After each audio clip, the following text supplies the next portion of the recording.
Hi, welcome back to the showcase. I'm Jason again with Riley, and we're actually showcasing Codename NULL. Yeah, so this is the team behind Codename NULL. If you folks want to introduce yourselves, talk about like who you are, what you do, where you're from, go for it. Now's the time. Cool. All right. So hi, I'm Evie. I'm the project leader and the main artist for Codename NULL.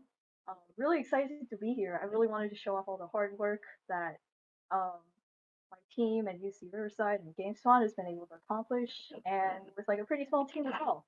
So I'm really happy that we're considered for the showcase. Hello, I'm Diane. I'm the lead programmer for Codename NULL. Um, that's it. Pretty excited to be here too. Um, anyone else want to introduce themselves?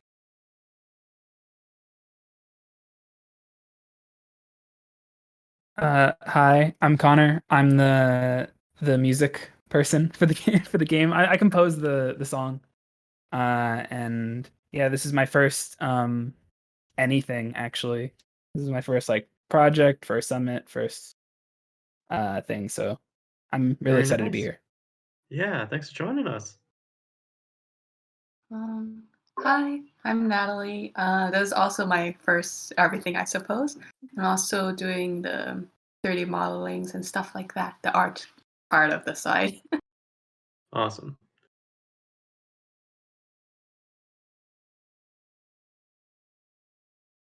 Cool.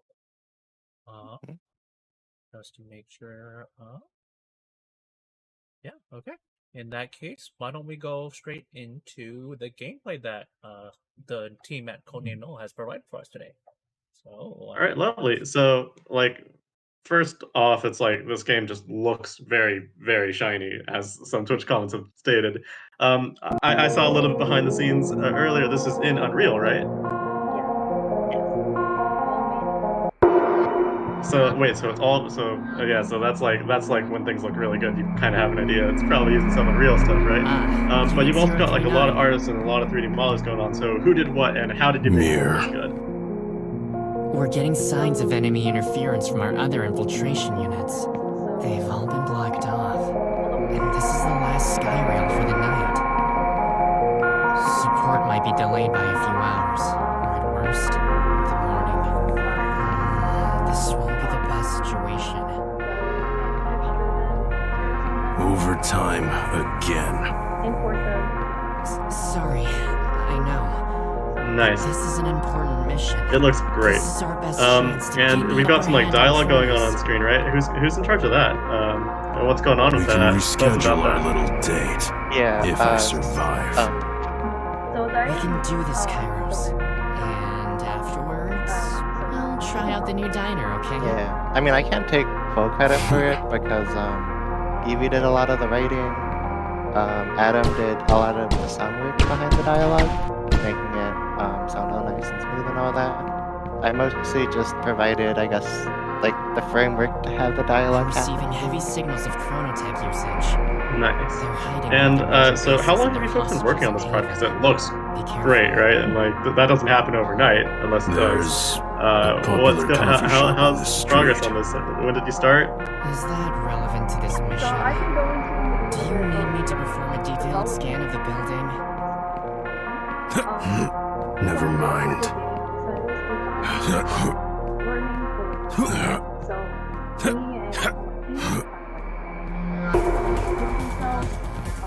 Learning how to make games in 3D, which Picking up signals from really 3 does drones is north of your location.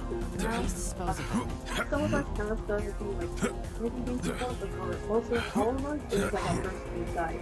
So we started progress in let's say like November. Jason, can you turn down the game audio? It's a little bit too loud relative to our speakers. Sorry to interrupt. Keep going. So yeah, development was kind of slow in the beginning. We maybe like spent like 2 months just to like sort of work out like how to use Unity, how to learn all these new tools and stuff like that. And also figuring out like concept art and what we wanted the game to look like. So because yeah, since we were learning a bunch of like new engines and for the artists like me and Natalie, it's not just learning tutorial. Now we have to completely learn Blender, and she had no experience in that before. Can you prior, say that again? And I had to learn. Well, I already knew Blender, but I had to learn the substance painter. I have to also get the 3D assets to import Codename errors. We also learned how to learn use material nodes in Unreal, which you can see with like a lot of the neon signs in the first area. Those required like nodes for that. But the game development process is definitely sped up in like the last month, as you might have been able to see. Because once we understood the pipeline, creating the game and mechanics was much easier. So I'm glad you can see like the wide difference between the build that we submitted earlier in April and then the game today. You know, I know the game was a little bit incomplete and buggy in the first submission, but I'm glad you can now see the quality and improvements that we're making. Yeah, it's been really cool to see how you folks have been like growing and learning, which is great. It sounds great because like multiple members you said of your team said like, "Hey, this is your first experience." It's looking like a good first experience. Do you want to talk a little bit more about like the sound design and the audio? So there's voice acting, right? How'd that go about? Like a lot of times voice acting is like, oh, that's big scope, right? Like that's difficult to add. How'd that happen?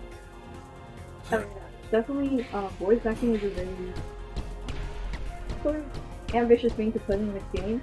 So I definitely decided to not include it until the very end, where I believe that the game was in a good spot to be able to start implementing that and adding like sort of narrative dialogue stuff that would make the player understand that what was going on in the game.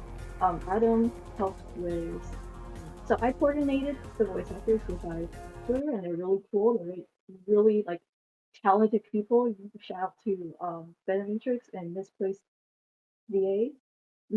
Text VA. For providing the voices. So I helped coordinate finding the VAs, getting them the script, and then Adam helped with like editing the audio so that I could put into the game. I don't know if Adam wants to talk a little bit about that. I think on the programming side, it helped a lot to like we kind of made the scope very focused on what we wanted. So specifically the dialogue, I made it so the audio files you could kind of just drag and drop what happened at what time, and I can't really say enough. Like Adam did a lot of the refinement on the audio stuff. I don't know if he wants to talk about his process at all here. I would. It's just not very interesting. So Oh. for the voices, it really just was. I get the file and then I chop it up according to like what dialogue is placed where, and then there's a little bit of processing on the vocals just to like make it cohesive with everything else. But yeah, that's about it. Gotcha. I mean, it's still really cool, and I love the way that it's come out. Talk to me a little bit about like the gameplay. So you're like running around, shooting drones. It looks like what's going on in your heads for design, and how's that tying in with the story that you guys have going? Yeah. So some of our inspirations for the game are like Mirror's Edge, Quantum Break, of course, like Cyberpunk 2077. Yeah, like the idea of the game is that you're supposed to be able to parkour around the various buildings. Second verticality, you can get around the area. You can just shoot drones. Later, we'll add more. Yeah. Also, a big inspiration for, I guess, like how the dialogue works was from Titanfall 2. We took a lot of inspiration from kind of the dynamics of having somebody at your side to converse with, and making that like the story more interesting than just having someone talk at you. And like, what is the story in like quick summarized points? What can we expect going forward with the story here? Okay, so basically, you are a government organization that's tracking down basically members and people that have criminals that use like technology that can manipulate time. So you're just like tracking them down. Support unit named Mir, who is the one basically giving all the exposition and kind of encouraging you to go on with your mission. So the game is sort of this goal of, you can press Alt to stop recording. Yeah, so the game is just like going through the level, maybe possibly flirting with your support unit if you'd like. Always a cool thing to do. Yeah, I love that. All right, so you folks have been working on this for how long was it again? How long have you been working on it? I know you said, but just a quick reminder. Alright, so we started December, but we didn't really start getting our foot into it until like 5. Okay, and then like, so then what comes next? What's going on like down the pipeline here? Are you looking to like release this as something like on like any platforms, or what's the plans? You gonna keep on developing it? Yeah, we might keep developing it. We might add a few enemies, and we might add a few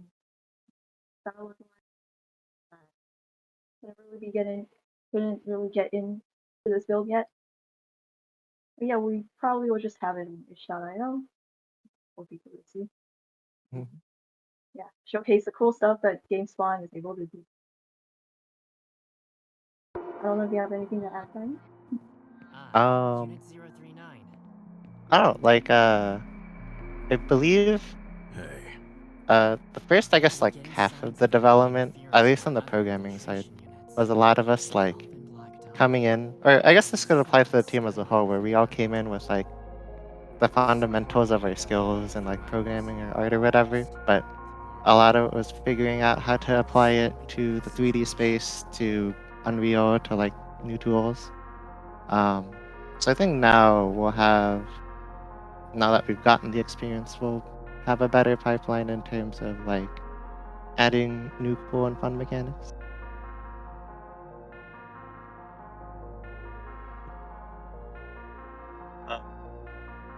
Let's see.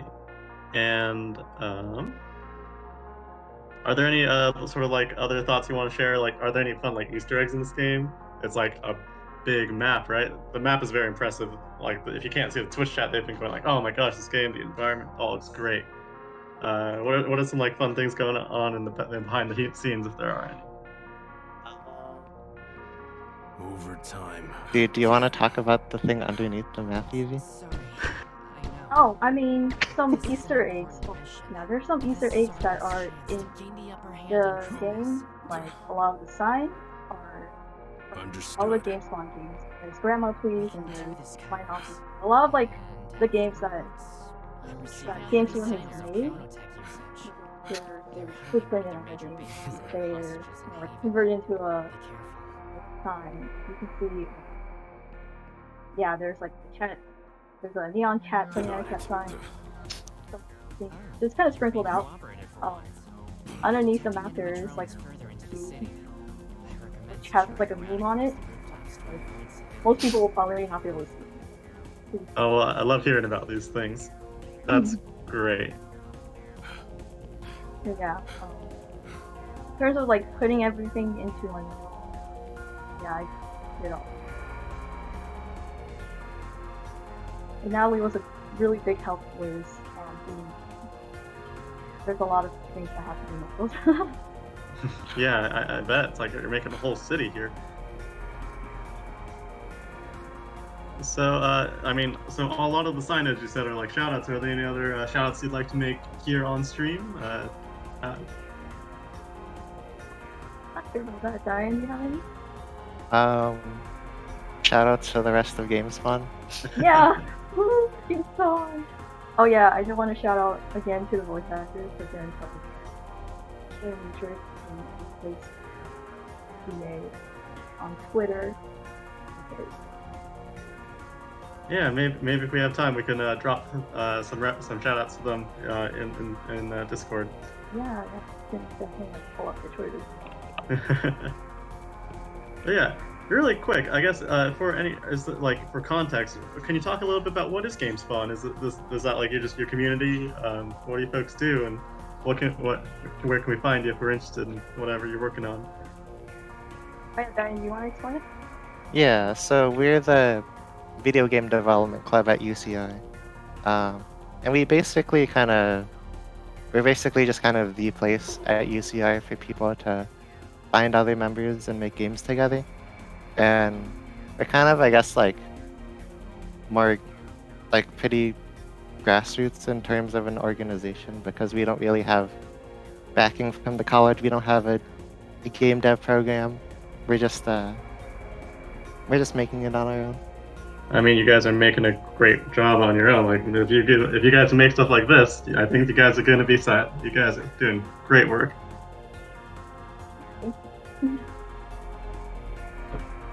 And yeah, anything else you want to share about Codename NULL? Any thoughts? One thing I did want to point out that might get missed in like the stream audio and compression and whatnot. Yeah. Is that, Adam did a lot of dynamic audio stuff for the game. Oh, that's awesome. Yeah. How'd He you did. go about that? Yeah. I can leave it to him to explain any cool stuff he wants. All right. So this is okay. So I've been in GameSpawn for, I think this is my 3rd or 4th year, somewhere in that, and this is the first time where I've legitimately experienced development hell. Simply because I'm a music major, and for previous projects, I've just sort of made the sounds and the music and just handed it off to the programmers for them to slap it in. But since this one's supposed to be like the portfolio piece, I decided that maybe I should learn how to use some kind of integration software like Fmod or Wise, for example. So I went with Fmod because Wise is it's a bit too complex and a bit too huge of a program for my tiny potato laptop. But learning Fmod and how to use that's fine. The problem was when I have to pair that with Unreal. So I'll say that the like 90% of my work on this game was just me trying to figure out how Unreal works and how I can get Fmod and Unreal to communicate in the same room without like punching each other in the face. But then once I got to a point where I kind of figured out how, if I do this here, then it does this. Then like after that last 10% of my work was very very productive in the last like 2 weeks of production. So Yeah. So then, what advice do you have for any audio engineers who are thinking about trying out Unreal or Fmod or something, or get them to work together? Go with Fmod first because it's a lot easier to figure out, and perhaps you should also try to learn Unreal Engine at the same time, because wow, did that take up a lot of time. I'm in pain. Okay, Yeah, so- watching Adam stress out about that makes me really scared for my future in music. So Well, you got a head start. Yeah. All right, so we should look to start wrapping up here. Are there any closing thoughts you folks would like to make before we head out here? It's a small thing. I think this game's pretty special in the way that we all learn. So that's great. I think that's very valuable. Yeah. Hope everyone All right. enjoys working on it. Go play it. All right. Yeah, go play this game. We put the link down in Twitch. It's to be linked in Discord as well. This has been the team behind Codename NULL, and you folks have done some phenomenal work. So great job, folks. All right. Next game coming up is also from GameSpawn from UCR, and it's Transcendence Road. Oh boy. So we'll see you there.